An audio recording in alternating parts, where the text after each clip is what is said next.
I think the author, next page, is actually, Ryan will assist me with the pages. He's actually a very well-known popular author, okay? Look at the books he has written. Tribes is just one of them. In fact, I'm intrigued. I'm intrigued with the books because I haven't read the others. And he is such a good author. Tribes is not a heavy book to read, but it's really important for people who want to be leaders. And you might say, I'm not a leader. I'm very shy. I don't have any people following me. Well, if you're a parent and you have a child, you're a leader because your child is following you. If you have a member of a family and one way or the other, they look up to you as a member of the family, you are a leader. They look at your example. You don't have to be a leader with a stadium of people following you. You can have a best friend looking up at you and you're leading that person. So tonight we're going to talk about tribes. Okay, the book, next page, can be summarized very, very simply in 3 sentences or three, next page, or three, actually, it's not 3 sentences, 3 ideas. So that's not accurate, the sentences. It's one sentence with 3 components. A tribe is a group of people connected to one another, connected to a leader, and connected to an idea. Okay, that is a tribe. A group of people connected to one another, connected to a leader, and they're all gelled together because they share one idea. Next page. There are many different kinds of tribes, okay? And an example would be what you see in your screen right now. It's the Apple enthusiasts. Look at the line of people. I mean, these people are crazy about Apple. The company's products are more for them than just tools. They are simple symbols of creativity, innovation, and a certain lifestyle. Here's another tribe where people are kind of really connected and they're eager about it. Next, the TED community, technology, entertainment, design. TED, I'm sure many of you have listened to a TED talk. TED has created a global tribe of people who are passionate about ideas worth spreading. The TED community consists of speakers, attendees, and viewers who are united by a shared interest in innovation, education, and inspiring talks. Okay. Very, very wonderful, huh? Another another tribe that's really thriving. It's the Nike Running Club. This community is united by a love of running and is supported by Nike's digital tools, Nike's events and challenges that encourage members to connect, make friends, bond, and achieve their fitness goals. That's a thriving tribe. See? So when you look around today, there's so many, many different kinds of tribes. However, unfortunately, not all tribes flourish. So there are some examples of tribes that have not flourished. Let's take a look at some of them. Okay. Hold on, let me just check my notes. There you go. Yahoo is one. And hold on. What happened to Yahoo? Can anyone remember what happened to Yahoo? Uh, Hold on. I'm trying to open something here. Yahoo. was left behind. They were not able to catch up with uh, the internet and everything that happens so fast. They were left behind, right?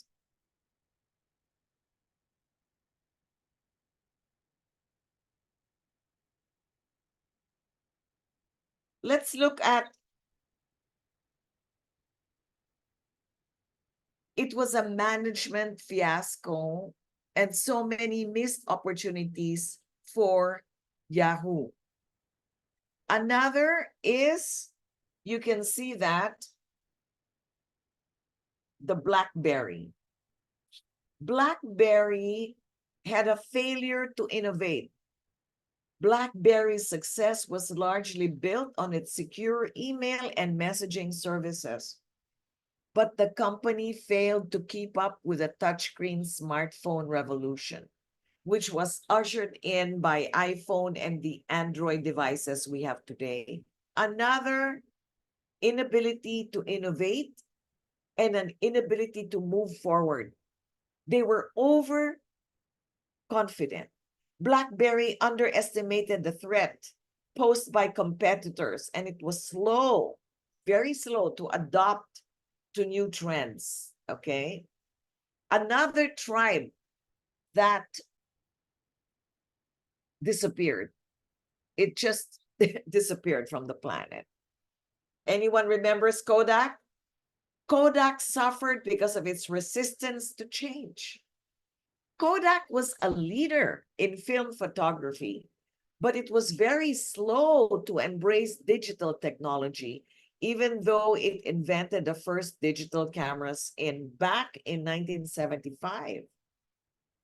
Kodak feared that digital photography would cannibalize its highly profitable film business. What a mistake. And this was leading to a reluctance to fully commit to this new technology. Another example, I think some of you are not even aware this existed before. You might be too young. It's called Blockbuster. Blockbuster was a rental video shop. It was everywhere. It was like there were so many people renting movies through what do you call this? DVD, or not DVD, yung cassette. Inability, their failure was the inability to adopt to new business models. Blockbuster failed to recognize the shift in consumer preferences from physical rental to online streaming and DVD by mail services. They actually had the opportunity, sorry, to buy Netflix, but they declined it. I read before in a book that the problem with Blockbuster was that much of their income came from the late returns of their DVD, of their what do you call this? Yeah, rental movies. If you were late, you paid penalties. So a lot of people who were late, they made a lot of money out of that. And they were focused on that late payment. They rejected buying Netflix. What a sad story that is. Okay, let's move on.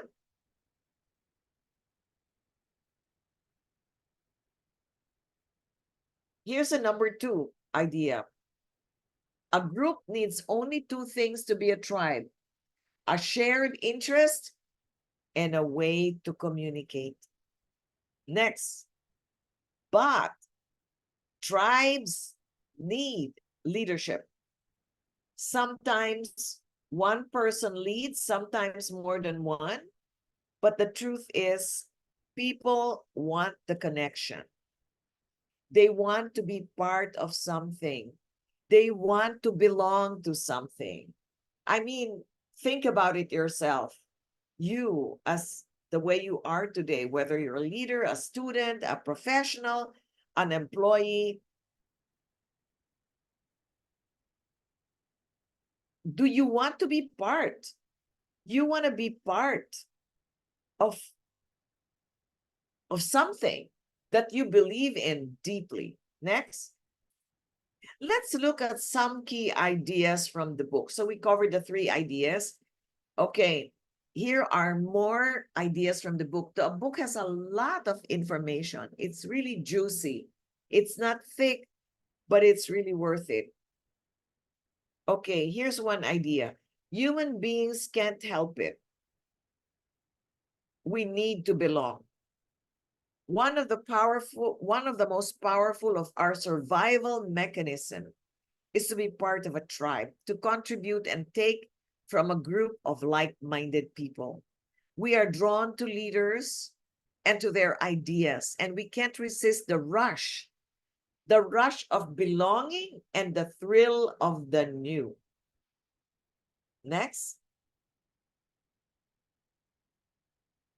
generous and authentic leadership will always defeat the selfish efforts of doing it just because you can. So, authentic leadership means that if you want to build a tribe, you want to be a leader of something, it has to come from your heart. It has to be real. It cannot thrive if your purpose is selfish. You know what came to mind? This is not in the book, but this came to mind. The story of the North Vietnamese actually and the Viet Congs. They won the war against the very modern and strong American army, American enemy, because they were deeply committed to their cause of national unification. See, they were fighting for their country.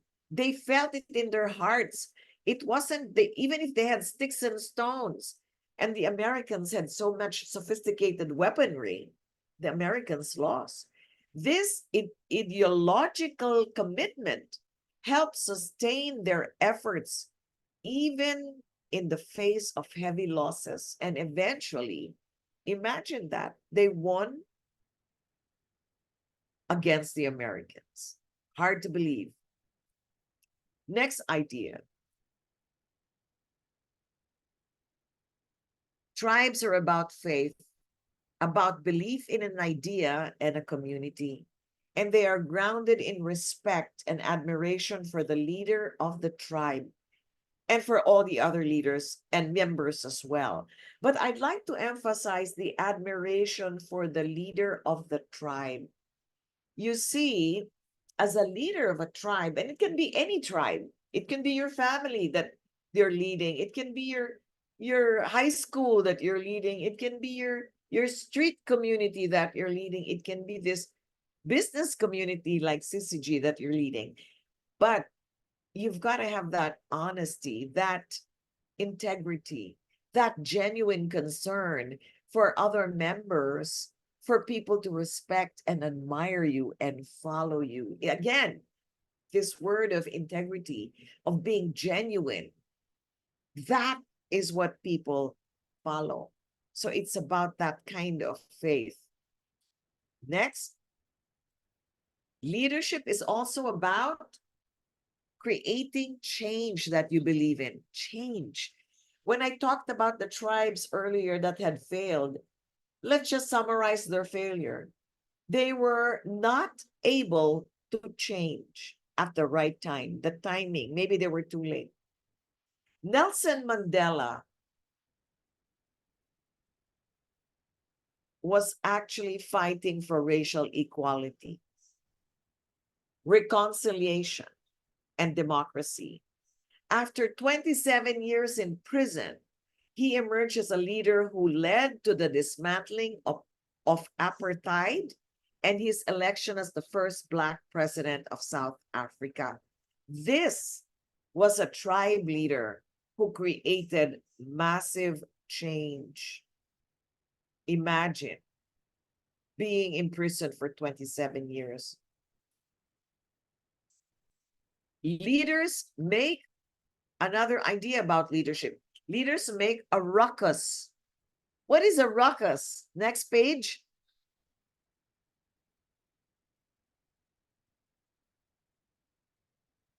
Oh, I just saw some comments about the war. Yeah.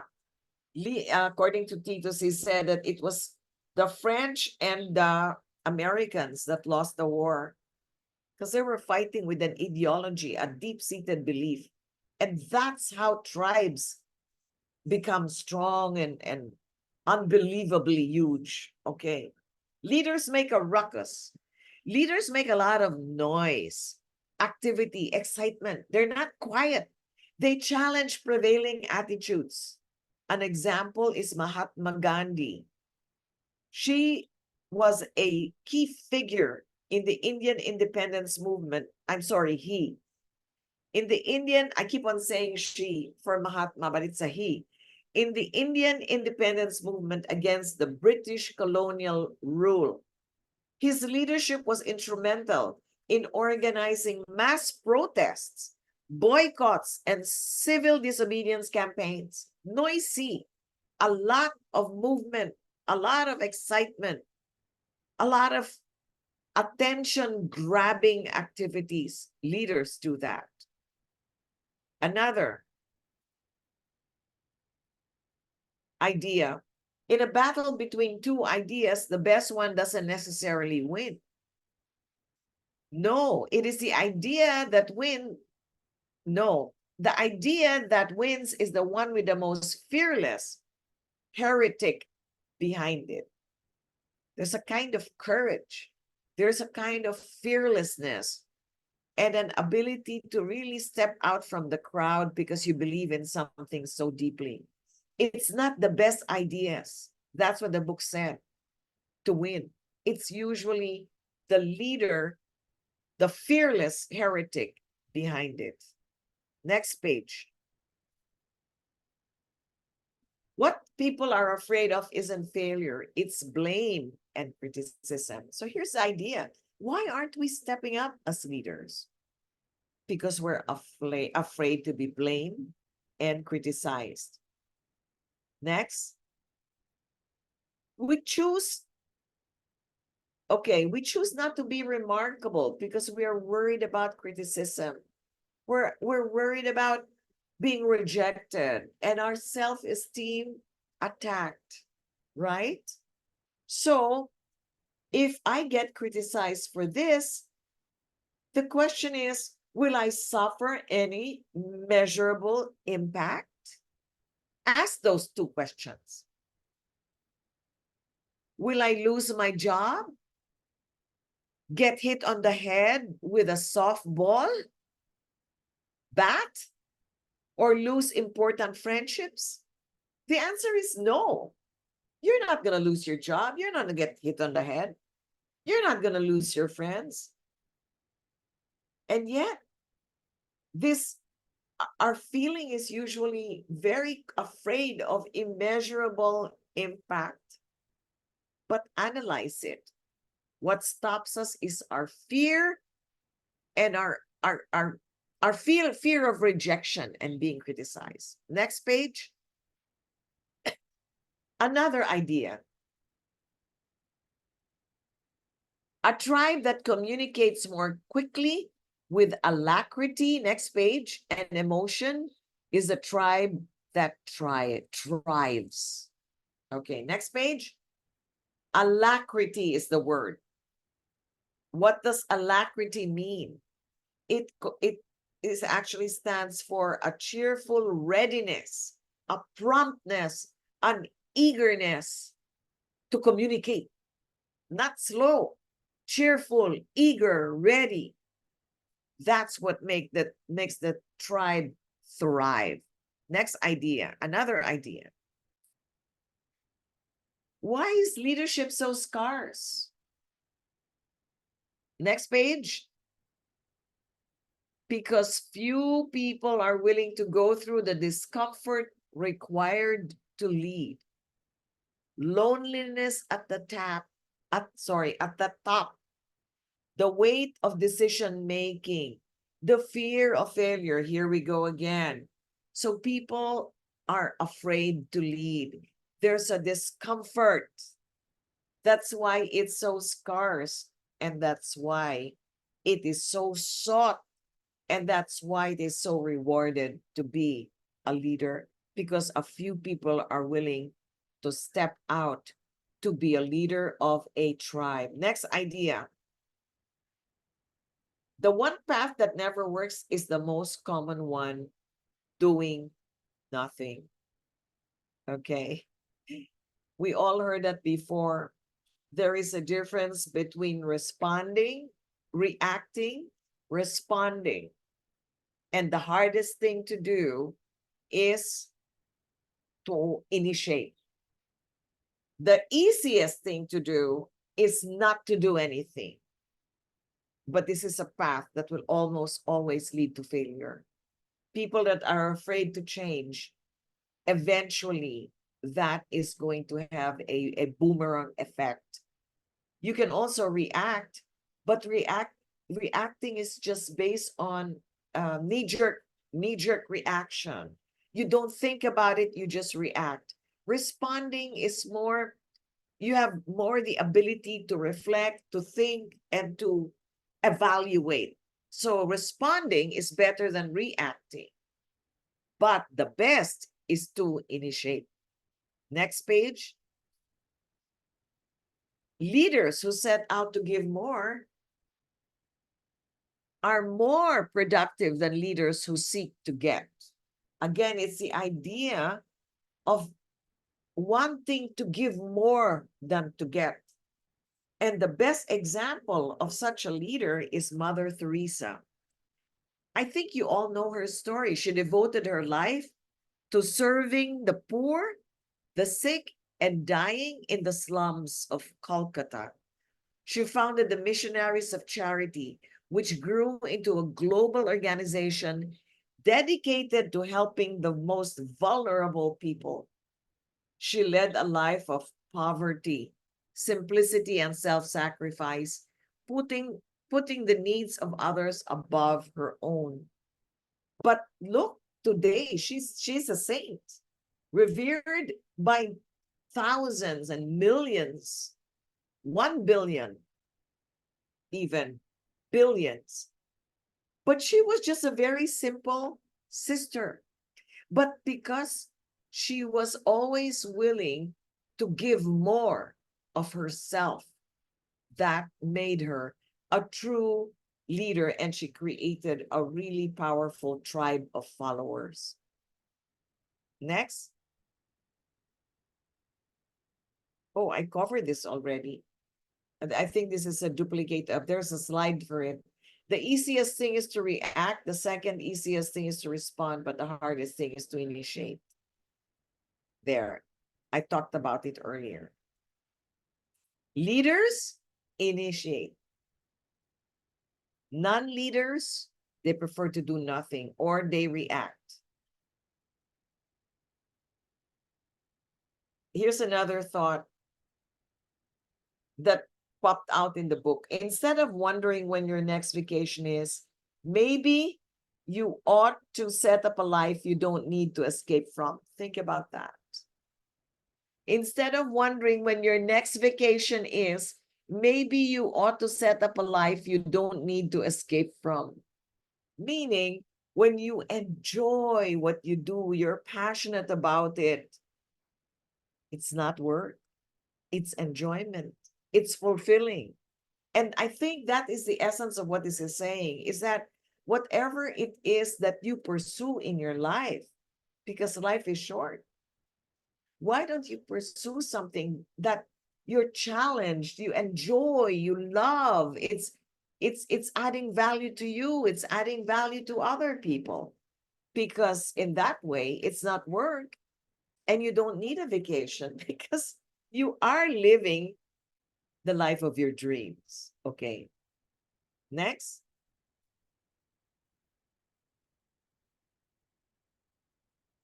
The desire to fail on the way to reaching a bigger goal is the secret of success. Wow.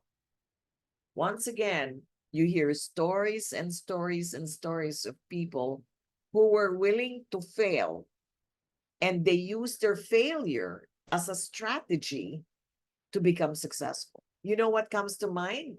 Thomas Edison. He tried to invent the light bulb.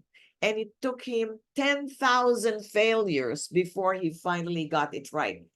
Now, let me ask you, ask yourself, how many failures would you be able to take? Okay. Would you be able to go through before you give up? Maybe 100, maybe 1,000? Thomas Edison failed 10,000 times.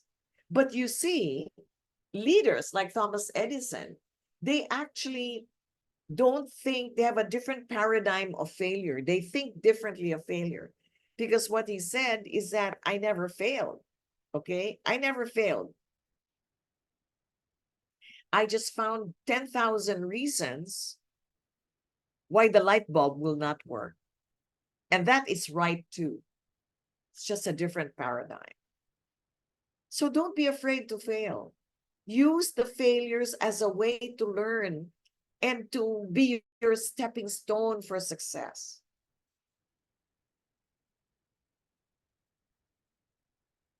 Change. Here's another idea.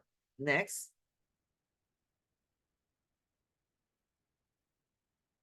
There was an idea before we go to the next slide.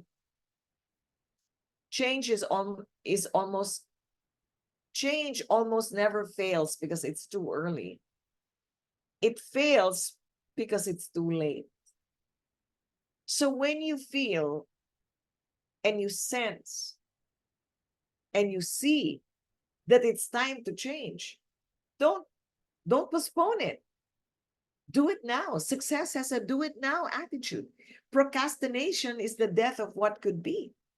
Do it now attitude. Example is your health. Many young people neglect their health because they think, I don't need to change. I'm young.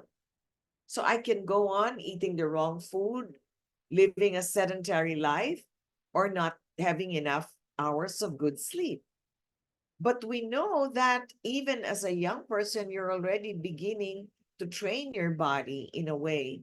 And what happens is sooner or later, they develop the lifestyle diseases that are common to the older people. It used to be the older people were the ones having hypertension and diabetes and heart disease.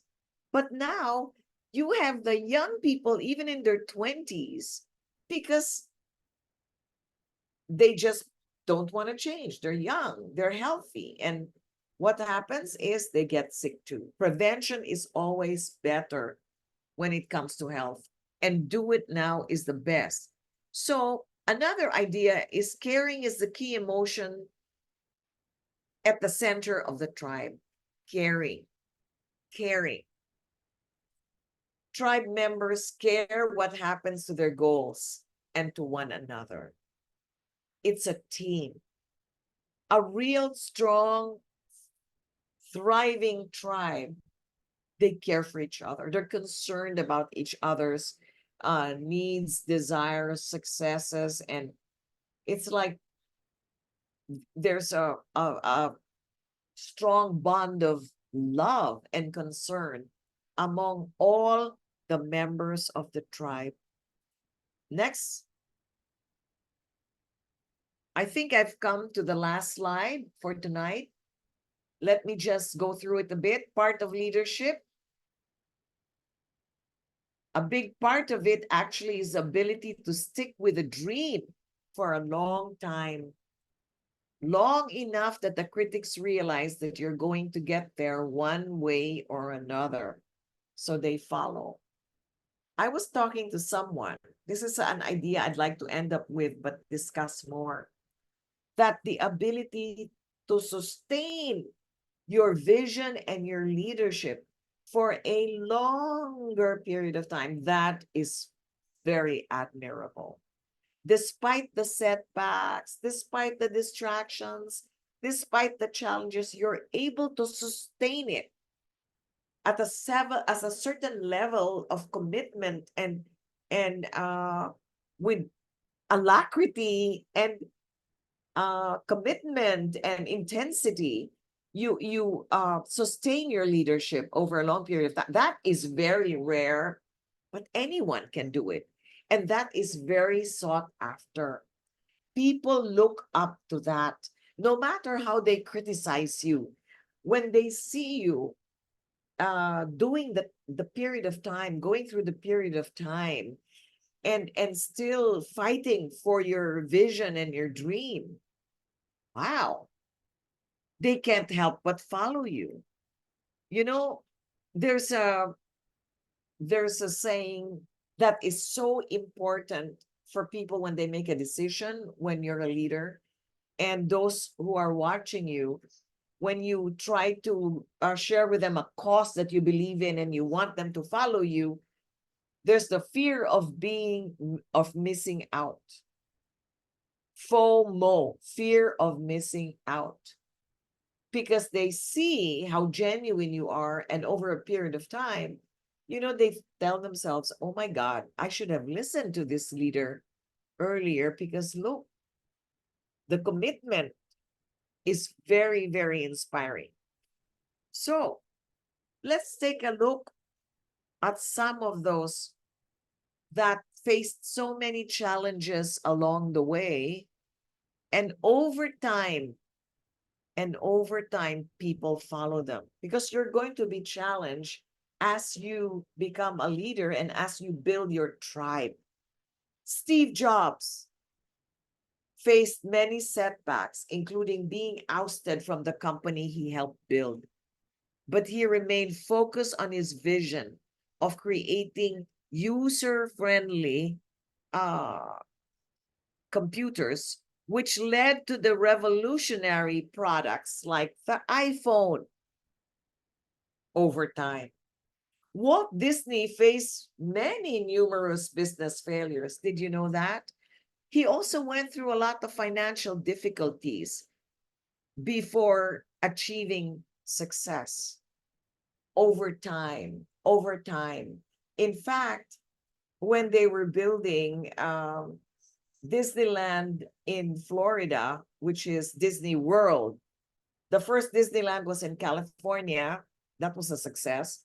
So they wanted to build Disney World, which is much bigger in Florida. Disney actually passed on. And when his widow and a manager or an executive of Disney were flying over Disney World in a helicopter to look at the grounds of this wonderful new park, the executive told the spouse, the widow, it's just too bad that Disney's not here to see this. And she said, well, Disney, you're mistaken, because Disney saw this before any of you did, because he saw it in his vision, in his dream, before anybody else dreamt about it. And those are the kinds of leaders that build large tribes. And now today, I mean, how big is the Walt Disney tribe? It's huge. It's every child's dream is to go to Disneyland, the happiest place on earth. And of course, the best form of tribe that I know that has lasted many, many thousands of years and continue to grow strong is my faith, which is the Catholic faith. And the leader is, of course, our Lord and Savior, Jesus Christ. And even today, so many people tend to mock and to disrespect my faith. But no problem, because whatever your faith is, if that's what you believe in, good for you. But our faith actually continues to grow stronger and stronger every passing day. And the true essence of leadership is always the leader in our faith, which is our Lord and Savior, Jesus Christ. You don't have to be Christ. You don't have to be Walt Disney. You don't have to be a big shot leader of any kind. You just have to start with a small tribe, something that you believe in deeply, and start to grow it. Reading books on leadership like Tribes, and not being afraid of mistakes, not being afraid of being humiliated and criticized. just moving on because it's something that you believe, finding your mission, finding your advocacy, and enjoying your work. Because if you love your work, it's not work, it's a blessing. I hope you learned something tonight about tribes and leadership. But right now, we've come to the end of our book talk. I invite any of you tonight to please contact us if you want to share a book. It will be about 30 minutes, 40 minutes. But right now, I'll ask Ryan to break us up in breakout rooms so you can say hi to each other and share about what you thought about tribes. And we will see you on Sunday for our optimal health talk. This is Olivia Fernandez Bernabe, co-founder, CCG. Thank you and God bless everybody.